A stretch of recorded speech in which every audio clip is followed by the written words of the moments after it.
સોમનાથમાં સ્વાભિમાન પર્વની ઉજવણી થઈ રહી છે ત્યારે તે નિમિત્તે સોમનાથના મુખ્ય માર્ગો અને જાહેર સ્થળો રોશની અને શણગાર સાથે ઝળહળી ઉઠ્યા હતા। સ્વાભિમાન પર્વની ઉજવણી સાથે સમગ્ર સોમનાથની આભાએ કંઈક અલગ જ વાતાવરણ બનાવ્યું છે।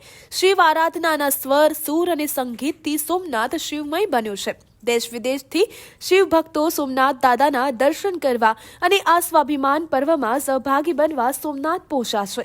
સોમનાથના વિવિધ 4 માર્ગીય સર્કલ પર મૂકવામાં આવેલી સાઉન્ડ સિસ્ટમ પર વહેલી સવારે શિવ આરાધના, મંત્રોચ્ચાર, શિવધૂન અને ભજનો તથા ગીત સંગીતથી વાતાવરણ શિવભક્તિમય બન્યું છે। ઉપરાંત શહેરના મુખ્ય માર્ગો તથા જાહેર સ્થળો પર રોશની અને સુશોભનથી સોમનાથને વિશેષ શણગાર કરવામાં આવ્યો છે। ઉલ્લેખનીય છે કે સોમનાથમાં આ પર્વ નિમિત્તે દેશના પ્રધાનમંત્રી નરેન્દ્ર મોદી પણ 10 અને 11 જાન્યુઆરી દાદા સોમનાથની અલૌકિક ભૂમિ પર પધારવાના છે।